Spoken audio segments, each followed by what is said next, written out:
Deep in the corner, sends the puck round the board. Sam Watkins collects the puck, taps it onto McKinney. McKinney battles either side, and a bit of pushing and shoving against the boards. Bissonette brings it through neutralised. Bell bats it down, but it goes to Nick Oliver, so it won't class as a hand pass, as it didn't go to his teammate. Graham spun Oliver away from the play, so he's going to get a 2-minute either for hold or interference at a guess. Right. So quick feet of Harewood drives up the left wing, cuts inside. Magical stuff. He's got to the back post to Jack Watkins, but it just ran on a couple of inches ahead of Jack's stick, and he wasn't able to tuck it in behind Zivadora, but it was a real bold attempt of a 2-on-0 drive towards the net for the Telford Tigers. And they've had a couple of those, and one of those going to slip into place. You'd like to think. Eventually, yeah, it's going end to end at the moment, and as you say, one of them's going to. There's no real clear-cut chances come out of it, but. And that was one of the things that stood out so strong. Puck goes for icing. Now the icing, I don't think. McKinney's asking him. Yeah. Look, he's asking him. He wants a piece of it. He's giving him a shot. Oh, now he made a meal of that. There is no way a 6'2" import is falling backwards into the boards after a little shoulder barge. Because McKinney's really mixing it up. Is this about the mechanics of the next game, or is this about a bit of animosity? And a Sheffield goal counteracted, and that's always the danger on the play like that. When you see the play, we're watching this afters, and of course that meant that Sheffield, as they drove forward as a man up, they come down the far side, comes side to side and finds its way into the back of the net, and the Steeldogs start the ball rolling on the score sheet with a even-handed goal at 9 minutes and 50 seconds. We'll just wait for the announcement of who got that, because I was distracted, shall I say, by the kerfuffle on the wall. Yeah, here it is. Yeah, it's just that's what we said would happen. It was just being dumped in, and it basically it worked that time for Sheffield. Puck sent around the roads. Doxley. Harewood. Oh, he went into the big hit. Yeah, McKinnon getting stuck into that as well. Some pushing and shoving. There's a lot of battling for position, I think it's fair to say. Yeah. Watkins forward to Finlay Howells, runs on into the corner. It's speed and determination from Finlay Howells. Now that's interesting because when Howells tied up with Harewood, Finlay Howell's stick, as Harewood hit him, there's some pushing and shoving there on the back post with Sam Watkins and Morgan. As Howells came across, Howells was holding his stick halfway down. Harewood gave him a cheap shot. He rode up, and Howell's stick caught him on the bottom of the chin, but he instigated the hit. And then Bell's mixed it up with Sam Watkins on the other side. There's a lot of tension between, and now Bell goes with the push and shove and the extra instigation, and now Ripley comes across. And what we're starting to see here is tension that could lead to fisticuffs, and that could change the dynamic of this game and Wednesday's game. So it'll be interesting to look in and see how this unfolds. You know, there's often reasons for tempers to flare. But as I say, there's a very important game interference. Now the stick came across. That's got to be a slashing penalty, I would guess. At worst case scenario, could be a slash, could be an interference, could be a high stick. Mackenzie's, and there is a number of those games that need facilitating so they can safely be played. So Kirk puts it through onto the right side. Now, here it goes in the slot. Is that Andy McKinney? He must have jumped him, because I watched the puck go down to the left-hand side. But I tell you what, he doesn't want to stop. Look at that, gripping out.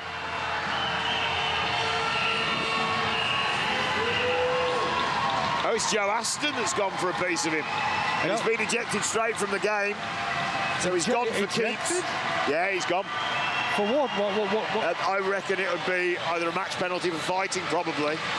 And interestingly, the guy he jumped was Harewood, who's the guy that we said is mixing it up and he's done well again, really, hasn't he? It's a minute and 22 thereabouts on the penalty left to kill.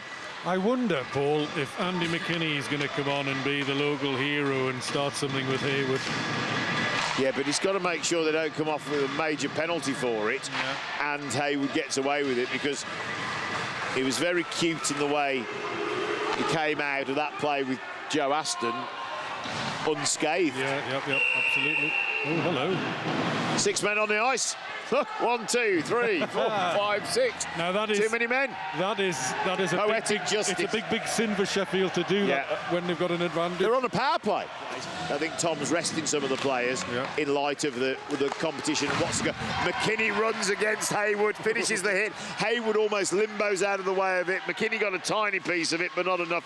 And what Haywood needs to be aware of now is McKinney's got him in his sights, but there's the puck to play for as well. And this time, Jason Silverthorne gives a push in the direction of Haywood. It was nice and clean. It was in momentum. Runs on behind the Telford net. Silverthorne is hanging around. Yeah, they're setting the play up now. Here it is. Major penalty on the clock for Joe Aston. Scott McKenzie winds up, gets a shot across. Deflects now, the tie-up on the boards with Silverthorne. Stick thrown. So, penalty assessed. Well, the stick was knocked away. For slashing. Okay. Yeah. But nothing for knocking the stick away neither. Weaver playing the body of Haywood into the wall. Backhanded pass from Goodison. Look at the space there. Yeah. So much space. And the goal! Bailey Harewood puts the puck in the back of the net with a rocket of a shot, and suddenly, was that a short? I think that was a short-handed goal. I think that first penalty had expired, and the three players came across the front. Weaver generated the play. Harewood lets a rocket of a shot go into the right-hand side, beating the Sheffield netminder, and we find ourselves on a tied game with a short-handed goal from the from the Telford Tigers against the Sheffield Steeldogs, but there seems to be lots of discussion going on now with the officials. Well, but just going back to the goal, there was a... Have you got the extra guy, you don't need to worry too much about defence, and you push forward and you carry on with your play. But what that can sometimes do is you're vulnerable in defence. If you load 4 forwards on your power play line and 1 D-man, if the other team get a break, often they can make it pay. And I've seen a number of short-handed goals go in both directions watching this league and the games here in Telford unfold. Slashing penalty once again. This time it's gone against. Weaver's got some time on it. Telford on a power play. Rocket of a shot comes across from McKenzie. Deflects around the back of the net. Mitchell King playing the overload, having 2 guys on the puck, gaining possession. Silverthorne onto McKenzie. Tries to wind up for the shot. It just caught in his skates. Gives it to Silverthorne. Silverthorne gets a piece of it. Not quite as much as he might have hoped for. Sends it goal-bound. Hopkins gives it to McKenzie on the back post. And in it goes. Scott McKenzie generated the play with Austin Mitchell King and Jason Silverthorne. And the Telford Tigers utilising the power play to put themselves in the lead against Sheffield for the first time in 5 periods. Well, whatever was said in the period is paying dividends now because, as I said earlier, we have to hope the player's going to be at the other end. What's interesting now, look, Haywood is on the case of the referees. So he's... Has he lost a little bit, do you think? Well, he's clearly not happy by the outcome of what's going, but there's the 1 minute 13 seconds on the clock. Ably assisted by McKenzie and Hopkins, passing the puck tightly from zone to zone across. Penalty coming. There's a penalty coming. Yeah, against Sheffield by the looks of it. So Brad Day's away, off he goes. It could be Hewitt, I think. It's a casual drive by Brad Day. Yeah, I'll just have a wander over here. I'm here now, go on you go. McKinney carries it over the blue line. McKenzie's the extra guy. Pittons against the boards, and Sheffield touched the puck. So a roughing penalty is awarded to Sheffield. So now what's happened is that was Harewood taken off his feet. There's the defenseman closed up. He skated over the stick, lost his footing. Sheffield have gone back to Harewood now feeding forward to Sam Watkins. Tries to take his head off then. He tried to take his head off. It was a very high push. Yeah, and a penalty call. The penalty going against it. I don't think the calibre of the net minding that we see in this day and age is quite so significant. Yep. So the power plays are about moving the puck so quickly that the netminder can't trace the puck or can't be seen because they're screened and they've got a guy in front of them. So moving and pulling it around, and suddenly a penalty now goes against Andy McKinney. So we find the Steeldogs. We go 4-on-4 for 7 seconds, and then a minute and 53 seconds of a power play in favour of the Sheffield Steeldogs. It's a while since we've seen any 5-on-5. Yeah, no, it really is. I think we've seen 10 players on the ice for about a period, or that's it, we feels. Bissonette on the backhand, up to the point. A lot of traffic in front of the net. Shot comes in, straight into the top right-hand corner. Hewitt, cool as a cucumber, skating across the blue line. The traffic in front impeded Brad Day's vision, and he fires it just inside the top shelf. You almost heard it rattle off the underside of the post as it went into the net. A beautifully executed power play goal, and it only took a few seconds of that power play for the Sheffield Steeldogs to get themselves a goal, and we're on a tied game, 2-2. The doors just opened up there for Hewitt. He had really did. He had a massive space to walk into, and of course he's got to finish it off, which he did absolutely marvellously. Thompson putting him in a bit of pressure, finishing the hits. Banked off the boards now. Stretch pass. Fielder gets there first. Doxley pressuring the puck. Plant switches sides, walks it round the back of the net. Creates a load of space as Sheffield get the line change.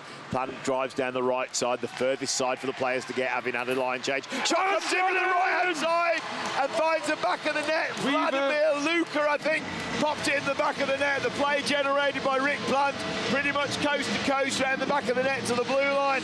Pass across to Vladimir Luka, who puts it in the back of the net, and the Telford Tigers take the lead on 31 minutes and 46 seconds. An even-handed goal, I'm guessing assisted by Rick Plant, scored by Vladimir Luka. I thought it was Weaver. I could only see the number 4 of it. The two of them look quite similar in some respects. Mackenzie rolling the hit against Hayward. That was perfect. Bonner. Oh, that was a cross-check. Silly. Yeah. Hayward got frustrated with him, cross-checked him as he went, pushed him into the boards, and the player that he pushed into the boards then ran onto the referee, so there's no chance of him missing that one. Releases the puck, Morgan chips it up into neutral ice. Silverthorne now cycles round, taps onto Hopkins. Hopkins comes through the middle, close up again, stick to stick. Not enabling him to come through. Jake Price comes in with a hit. Up. Interesting though, it was a hit and it was quite high, but then the Sheffield player sort of cocked his head across to sort of amplify where he'd been hit, and that has resulted in the referee's arm going up, and now Sheffield will find themselves on a 2-minute power play once again.